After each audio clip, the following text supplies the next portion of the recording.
Em 2012, a Fox lançou a segunda temporada do X Factor nos Estados Unidos, e essa é a temporada que eu acho que ficou a mais famosa e que a maioria lembra. Afinal, foi a temporada que teve o Fifth Harmony, a Kelly Rose e Sonny Claire, foi a temporada com Britney Spears e Demi Lovato no painel de jurados, dentre vários outros momentos marcantes. Quem aí não lembra de Cissy Fry, quem assistiu, né? O vencedor da temporada, no entanto, foi o cantor country Tate Stevens, que muito pouco se ouviu falar dele após o programa.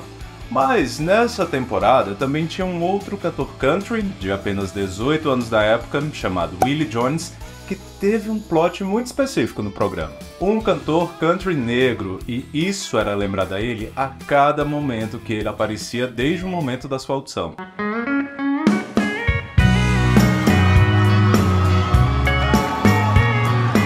Isso foi 12 anos atrás e eles enfatizavam tanto isso que, por acaso, foi a primeira vez que eu percebi que não tinha artistas negros que cantavam country, ou pelo menos não no mainstream do gênero. Eu nunca tinha me tocado disso, porque apesar de eu, obviamente, conhecer alguns artistas country, eu nunca tinha parado assim pra avaliar, pra analisar as peculiaridades desse gênero musical tão específico dos Estados Unidos. Enfim, Demi Lovato gostava muito dele e escolheu o garoto pro seu time para a etapa dos shows ao vivo.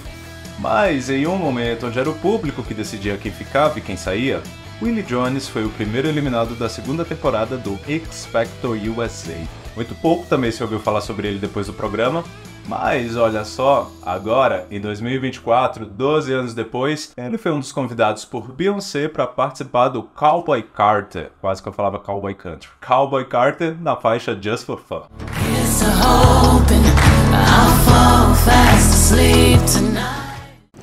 Olá pessoal, meu nome é Anderson Vieira, esse é mais um vídeo aqui do canal, e se 2 anos atrás a gente estava aqui teorizando quais seriam os próximos atos da era Renaissance, agora em 2024 tudo já se encontra bem mais consolidado e possíveis spoilers do que pode vir aí pela frente agora parecem ser bem mais propícios a se confirmar como verdadeiros do que na época em que o primeiro álbum desse projeto saiu e que muita gente na época achou que seria improvável. Quem aí 2 anos atrás cravou que Beyoncé lançaria um álbum country? Abrindo aspas, esse álbum levou mais de 5 anos para ficar pronto. Inicialmente, eu ia lançar o Cowboy Carter primeiro, mas com a pandemia havia muito peso no mundo. Nós precisávamos dançar, nós merecíamos dançar.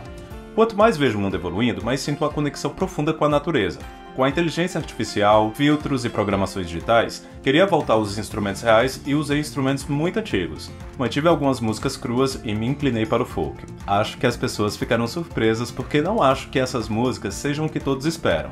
Mas são as melhores músicas que já fiz na minha vida. Contextualizou Beyoncé em nota oficial à imprensa sobre o seu mais novo disco.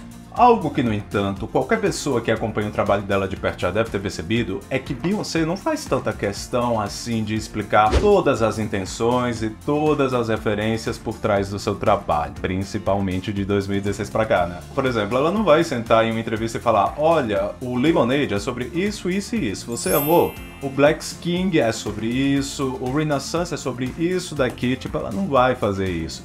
Assim como nenhuma outra grande estrela faz, né? Até porque quando um trabalho é bem feito, ele não precisa ser explicado, porque ele já vai falar por si só. Porque agora vamos aqui. Seguindo das datas que a diva forneceu, o Cowboy Carter começou a ser produzido em 2019, 3 anos após a sua impecável performance de Daddy Lessons no Country Music Awards com o trio Dixie Chicks, e que tanto gerou polêmica entre os fãs e espectadores mais tradicionais da premiação. E assim, por si só, essa performance já ia ser muito visada, pois seria o retorno do Dixie Chicks na premiação após mais de uma década de exclusão, quando no início dos anos 2000 elas se posicionaram contra o presidente George W. Bush em relação à guerra no Iraque. Esse posicionamento delas foi totalmente contra a opinião do público que elas tinham. O Dixie Chicks estava lá em cima e de repente foi aí uma queda de popularidade enorme, mas com o tempo as coisas foram ficando para trás e no seu retorno à premiação mais popular do gênero, mais conhecida do gênero, né, que é o Country Music Awards, elas vieram acompanhadas da Beyoncé para apresentar uma música 100% country, que é Daddy Lessons do Lemonade. E o chorume foi grande, viu? Fãs alegavam que Beyoncé... Fãs da premiação, né? Não os fãs da Beyoncé. Fãs da premiação alegavam que Beyoncé, como artista de pop e R&B, não merecia espaço na premiação. E assim, isso os mais educados, viu? Porque foi daí pra baixo e vocês já conseguem até imaginar o tanto de racismo que tinha envolvido nisso. Até porque nomes como Ariana Grande, Justin Timberlake, Meghan Trainor, entre outros, que assim como a Beyoncé também eram mais conhecidos pelos seus repertórios pop, já haviam se apresentado na premiação e nunca nunca foi dito um A sobre eles. Agora, sabe o que foi engraçado? Foi notar que o Dixie Chicks realmente não tinha rabo preso com ninguém, elas não tinham medo, porque no meio de tudo isso, de toda essa polêmica que se criou com o público da premiação, a integrante do trio, a Natalie Mendes, foi lá e compartilhou uma foto com a Beyoncé, afirmando que aquela havia sido a melhor semana da vida dela e que se apresentar ao lado da Bey foi como a realização de um sonho, mas ela sabia que tinha algo ali, porque por essa mesma época o Dixie Chicks foi convidado para apresentar a premiação no ano seguinte, mas a Natalie falou que o que ela havia visto naquela noite não havia sido nada legal, e o Dixie Chicks, mesmo nesse momento em que elas estavam voltando até ali uma relevância, uma popularidade, elas recusaram o convite. Mas enfim, o grande ponto de relembrar tudo isso é: o Cowboy Carter era para ter sido o primeiro álbum de estúdio da Beyoncé depois do Lemonade, mas por motivos que ela mesma já explicou, ele só tá saindo agora em 2024. E assim, mesmo que a Beyoncé nunca tenha comentado nada sobre essa polêmica que rolou na premiação, as entrelinhas estão aí para qualquer um entender, né? Se bem que hoje em dia a gente vive num mundo onde até a embalagem do ovo precisa da descrição que contém ovo dentro da embalagem do ovo. Você tá entendendo? Talvez muitos realmente não entendam. Mas bom, pra quem só acompanha o trabalho da Beyoncé aí por cima, isso acabou também sendo uma pequena amostra de que as raízes country dela sempre tiveram ali. Você provavelmente já deve ter escutado a Beyoncé cantando country antes mesmo do Cowboy Carter. No entanto, um álbum completo do gênero não deixa de ser um passo extremamente arriscado, assim como é pra qualquer outra pessoa que se propõe a fazer uma mudança tão brusca assim no seu repertório. Até porque em Cowboy Carter ela não tá trazendo apenas uma estética country. Não é só um visual, não é apenas um single solto, mas sim algo bem mais profundo, que vai até nas origens do surgimento do gênero, e que novamente não é algo que ela precisou verbalizar, mas que é percebido. Para um artista do porte da Beyoncé, nada do que ela for fazer vai passar despercebido ou, sei lá, visto como algo alternativo. Ela é por excelência um nome mainstream e, apesar de todos os seus lançamentos na última década terem sido altamente disruptivos, que geraram discussões, que abriram novos caminhos para a indústria fonográfica, por acaso Cowboy Carter foi justamente o mais próximo de uma divulgação tradicional que a gente viu ela fazendo, sei lá, desde o For em 2011, e uma boa parte disso eu acredito que tenha acontecido justamente por esse ser o álbum mais arriscado da carreira dela. Porque vamos aqui comparar. Enquanto Beyoncé, o Lemonade e até mesmo Everything's Love, né, foram todos lançados de surpresa, toma, o álbum tá aí. O Renaissance até teve uma divulgação prévia, né, com o lançamento antecipado de Break My Soul e umas pequenas coisinhas que ela revelou em uma entrevista, mas vamos lá, né? O que dizer da era Cowboy Carter, né? Que já iniciou oficialmente com nada mais, nada menos que um comercial milionário no maior evento televisivo dos Estados Unidos, várias prévias e easter eggs da identidade visual por onde ela passava, 2 singles lançados simultaneamente já com visualizers, o que tudo bem que não eram videoclipes completos, mas também, né, perto do que a gente teve na era passada em termos de visuais, já foi até muito de novo. E enfim, até mesmo premiações que há anos ela nem colocava os pés e nem são tão relevantes assim, né? Ela foi lá e apareceu novamente, como a sua presença no iHeartRadio. E eu acredito que tudo isso foi feito para gerar o máximo de buzz possível para o lançamento desse, que pelas palavras da própria Beyoncé, a gente já deduz que não só foi o mais arriscado, mas como o disco mais importante que ela sente que fez. Porque eu lembro que quando ela lançou o álbum intitulado em 2013, ela falou que tinha total consciência de que aquilo poderia ser um enorme sucesso ou um fracasso gigantesco, mas ela foi lá e comprou o risco. Esse álbum de agora, o Cowboy Carter, soa tão importante para ela que ela fez questão de preparar bem um terreno para quando ela entregasse ele pra gente, a gente já soubesse quais eram as intenções dela em 10 passos. Esse é um disco que tem quase 1h30, o que é algo bem fora dos padrões hoje em dia, que traz 27 faixas, o que também não é nada comum atualmente, mas considerando que foi ela a pessoa que um dia soltou essa célebre afirmação: People don't make albums anymore. They don't make albums. They just try to sell a bunch of little quick singles and they burn out and they put out a new one and they burn out and they put out a new one. People don't even listen to a body of work anymore. O disco tem um tamanho e a duração necessária para ela abordar as letras da história que ela queria contar e os ritmos que ela queria trazer, pois, além de country, nesse disco a gente encontra ópera country, folk, americana, pop, hip hop, gospel e até mesmo funk. Pior que agora que eu me toquei, viu? Funk e gospel em um mesmo disco. E bom, e tudo começa com a American Requiem, que pelo visto já se tornou aí quase um consenso, que é a maior e melhor abertura de álbum de toda a carreira da Beyoncé até agora. E olha só, em alguns versos da faixa de abertura, escrita por ela, Jay-Z, Jon Batiste e Cameron Oates, a gente meio que já tem a pura síntese do que esse trabalho é sobre. Muita falação enquanto canto minhas músicas. Podemos nos impor? Agora é a hora de encarar de frente. Muitas manifestações, lágrimas salgadas nos meus olhos. Você vai encarar ou vai temer? American Requiem, que eu acredito que possa ser traduzido / adaptado como O Canto Fúnebre da América, já resume bem todas as vertentes do que esse álbum se trata em um tom quase gospel não, né? Em um tom totalmente gospel. Sobre o resgate do country e as suas raízes, relembrando como uma parte essencial da criação do gênero foi sendo apagada ao longo da história, a ponto de hoje em dia artistas negros no gênero serem quase uma exceção. Porque olha só esses outros versos. Olá, meu velho amigo, você mudou de nome, né? As grandes conquistas estão enterradas aqui. E para as coisas continuarem como estão, precisamos mudar constantemente. Tipo, vocês conseguem pegar que é quase como se ela estivesse falando com a instituição country music, vamos dizer assim, que parte do seu legado foi apagado ao longo da história e que para que ele continue sendo o que ele é, mudanças na estrutura são necessárias. É como se fosse realmente uma missa, uma celebração aos antepassados e a fé em algo melhor para o futuro. Não à toa que a última palavra citada nessa música é justamente um amém, que tem um significado universal e que nem precisa de traduções. E aliás, não só a música acaba com um amém, como o próprio disco se encerra com uma faixa com esse mesmo título. No entanto, a ligação entre a primeira e a última faixa do álbum é ainda mais intrínseca, já que, após ter deixado a sua mensagem ao longo de todas as outras músicas do disco, essa se encerra com o mesmo refrão de American Requiem, fazendo quase um loop pro início da história novamente. Meio que tem quase uma metalinguagem nisso, né? Acabou, renasce. Renaissance.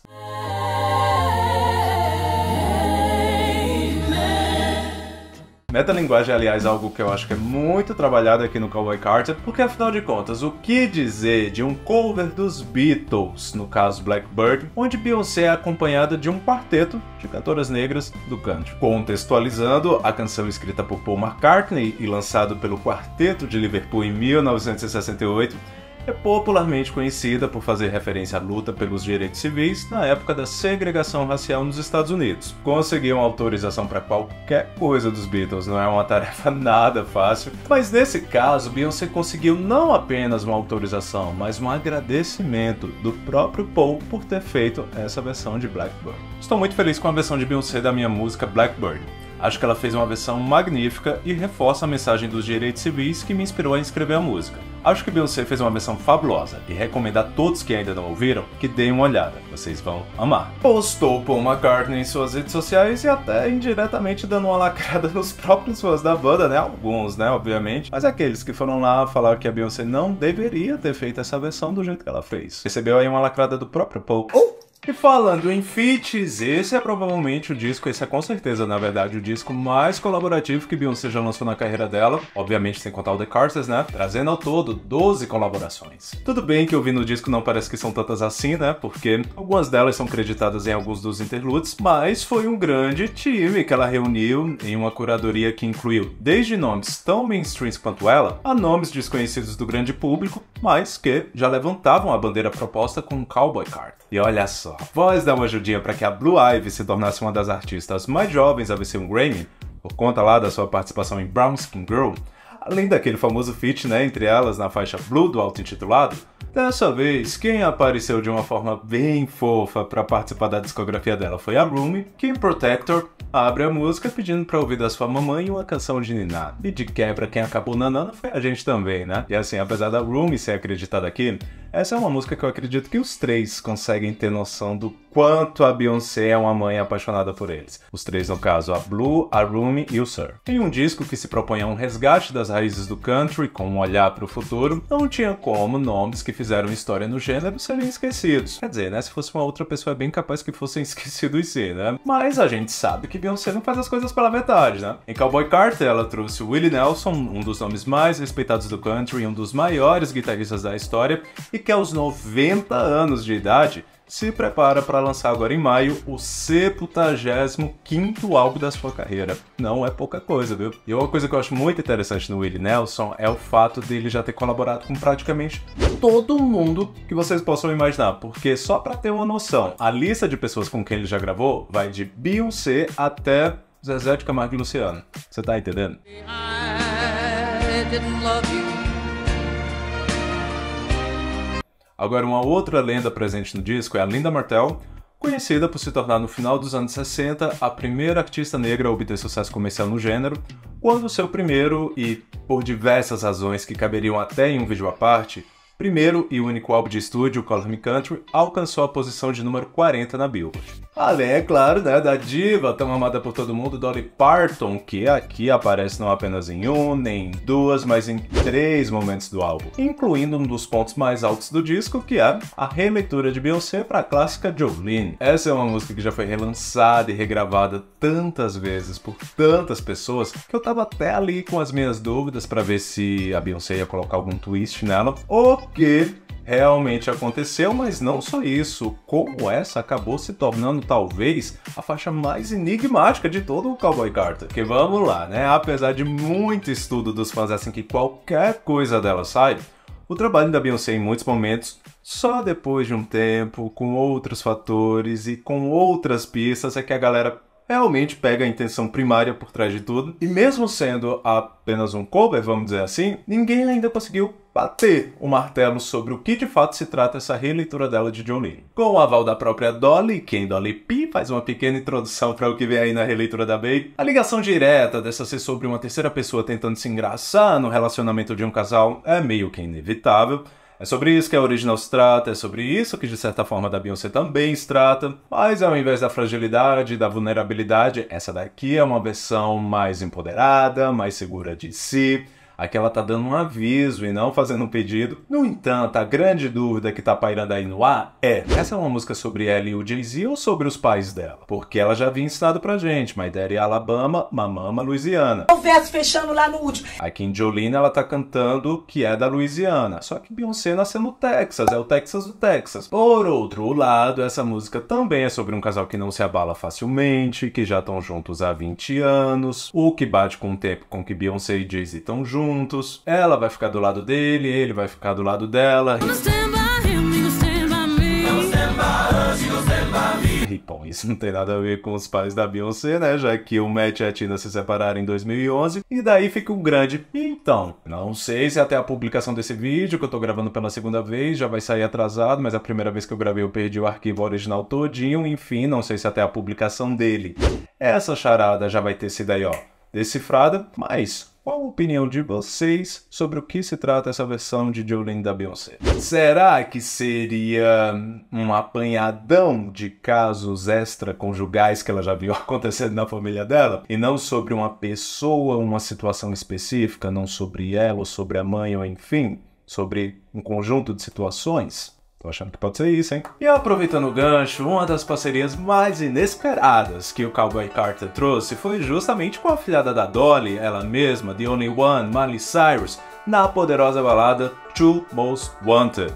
Forte concorrente a melhor do country na próxima edição do Grammy, hein? E pensar como elas guardaram bem esse segredo, né? Porque nessa última edição do Grammy, as duas estavam lá, né? Uma do lado da outra, e nem pra uma fotinha junto elas tiraram, né?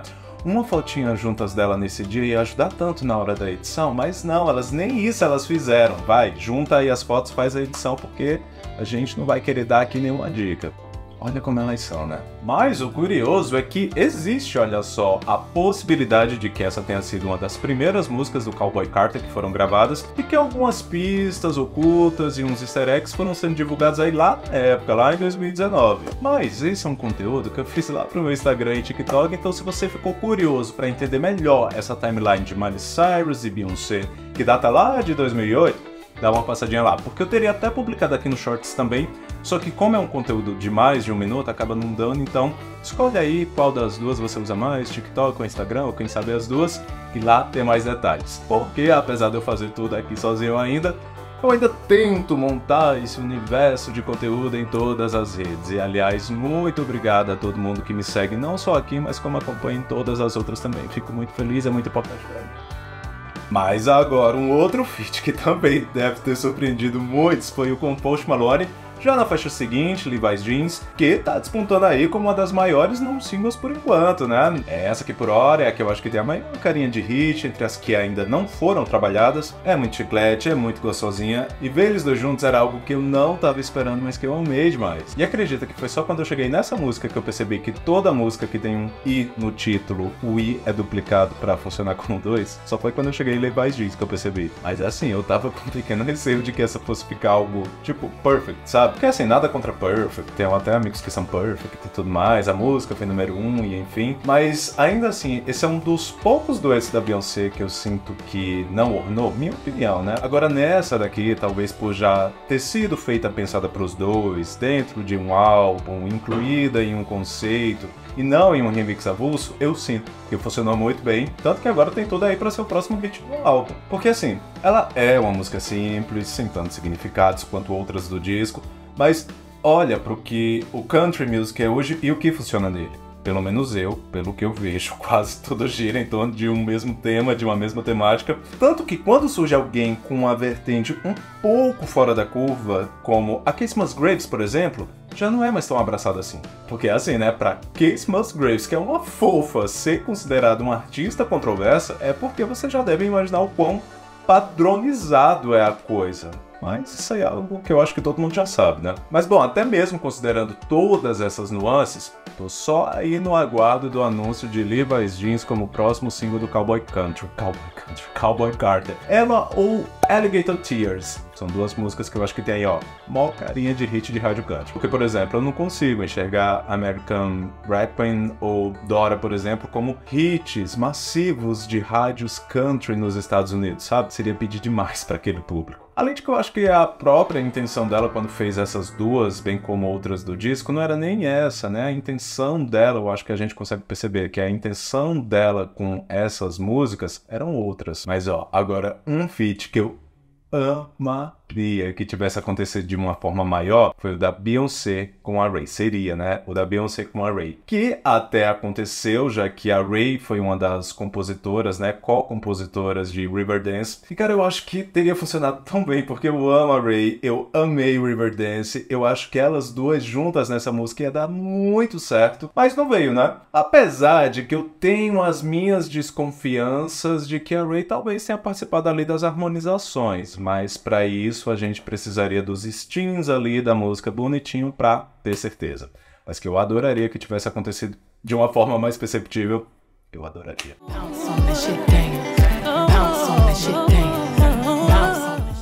E aproveitando mais um gancho, vamos continuar aqui agora com algumas das fan favorites. As maiores fan favorites, pelo que eu percebi, viu? Porque Bodyguard, Yaya e Spaghetti meio que formam aí uma trindade, né? Porque pelo menos pra todo mundo que eu perguntei, tá, me fala aí o teu top 3, as tuas favoritas do Cowboy Carter. Pelo menos uma dessas era citada. Não tô falando que era sempre esse top 3, que eram sempre essas três, mas pelo menos uma dessas sempre era citada. Curiosamente, são três músicas que aparecem em momentos bem diferentes do álbum e que também não tem nada muito parecido entre si, mas que em cada uma delas a gente consegue captar traços de coisas que a gente já viu ela fazendo. Porque vamos pegar aqui Spaghetti, que além de incluir as participações de Linda Martell e Shabuzi, traz ainda o sample de Aquecimento das Danadas, produzida pelo DJ Mandrake, lançada em 2005, e essa é uma música onde a gente encontra uma letra que poderia ser facilmente confundida com alguma do Renaissance. Se você apenas lê da letra, parece uma música do Renaissance, mas com uma produção que se aproxima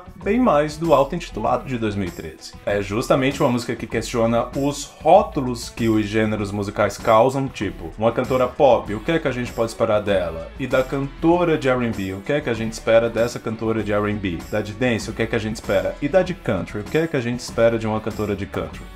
E bom, meu amor, da Beyoncé você pode esperar tudo, né? Porque ela não é apenas uma coisa ou outra, mas tudo isso ao mesmo tempo e muito mais, né? Tanto que quando saiu aquela chamada, aquela definição, na verdade, né, de que o Cowboy Carter não seria um álbum country, mas sim um álbum da Beyoncé, acho que foi exatamente por momentos como esse. E olha só, até juntando com isso, né, entre rumores de que o Ato 3 vai ser um álbum de rock, e isso tá cada vez mais próximo de se confirmar como verdade, o sample de These Boots Are Made For Walk aqui em Yaya cai exatamente como uma luva dentro desse contexto que a gente tá falando, porque além das raízes desses dois dois gêneros possuíam algo em comum, country e rock costumavam ser muito parecidos lá atrás. Vou dar aqui um exemplo justamente do sample, né? Quando These Boots Are Made for Walking foi lançada pela Nancy Sinatra em 1965, ela era considerada uma música de rock. Quando a Jessica Simpson lançou, olha só, com Willie Nelson, uma versão atualizada, mas sem tantas modificações assim, 40 anos depois, ela já soava nos anos 2000 com uma música country. E aí sem dúvidas uma música de country, mas quando entra a bateria, quando entra as guitarras e principalmente a forma como ela aplica os vocais, parece muito uma música de rock. Tanto que, se o ato 3 se confirmar de verdade que vai ser um disco de rock e venha com essa mesma proposta de storytelling do Cowboy Carter, porque esse disco aqui é puro storytelling. Two Hands to Heaven, Dora, são exemplos ótimos disso, mas o disco como um todo conta uma história ainda maior, e daí, se o ato 3 for mesmo um disco de rock e vier com essa mesma proposta, eu conseguiria enxergar a Yaya nele. We clapping. E essas conexões, na verdade, nem seriam tão estranhas de se imaginar assim, né? Porque eu acho que quem já escutou aí algumas vezes, na verdade eu acho que quem escutou só uma vez, completo, deve ter conseguido pegar que Sweet Honey Bucking, gente, essa é uma música que poderia ter sido do Renaissance, né? Você tá entendendo? Sucesso de crítica e público, com mais de 400 mil cópias, Cowboy Carter estreou direto em primeiro lugar na Billboard, tal qual como ela já está acostumada e como aconteceu com todos os outros álbuns da sua carreira, o que torna Beyoncé a única cantora que debutou 8 álbuns de estúdio direto em primeiro lugar na parada norte-americana. Com uma carreira que se aproxima agora da marca de 3 décadas, a longevidade de Beyoncé não é caracterizada apenas pelo seu vocal potente ou por a sua performance de palco sempre poderosa, até porque isso a gente sabe que é indiscutível, mas também por ela não ter medo de arriscar, constantemente se renovar e trazer em cada disco um universo totalmente novo, experimentando novos sons, novas estéticas, soando ao mesmo tempo divertido, mas aproveitando o alcance de mega estrela que ela tem para trazer luz a assuntos e momentos da história que por vezes foram esquecidos. Quem aí que não sente que já aprendeu alguma coisa escutando um álbum da Beyoncé? Porque alguns deles são verdadeiras aulas. É muito difícil para um artista se manter interessante para o público por tanto tempo. Em 16 Carriages ela até se abre sobre nem tudo ser um mar de rosas ao longo de todo esse tempo, mas para alguém que estreou na época dos físicos, passou pelo digital, ajudou a moldar o streaming com um dos primeiros virais da internet e chegar em 2024 com um dos maiores hits do ano com Texas Hold'em, quiçá o maior de fato, visto que ela bateu todos os números gigantes que ela já registra, mesmo sendo boicotada e rejeitada em vários veículos. Você pode até não gostar, você pode até achar que um álbum de 1h30 é muito longo, e vamos ser sinceros, é realmente um álbum longo, né? Mas também tudo depende do conteúdo que ele traz. E mesmo que esse seja o seu caso, de você não ter gostado, de ter achado longo, gente, não tem nenhum problema, não é nenhum crime falar que não gostou de algo da Beyoncé, sabe? Mas, mesmo que esse seja o seu caso, pode ter certeza que, independente dessa opinião, nesse momento o mercado tá ali tomando notas do que se fazer a seguir. Nem que não seja agora, nem que seja daqui a 20 anos, porque a Beyoncé é um caso completo, um case, na verdade, completo de estudo. O que vocês acharam do Cowboy Carter? Falem aí nos comentários. Bom, pessoal, eu espero que vocês tenham gostado desse vídeo. Se sim, deixa o like, se inscreve aí no canal se ainda não for inscrito, compartilha aí com o pessoal, aquele esqueminha. Beleza? Por hoje é isso e vamos nessa!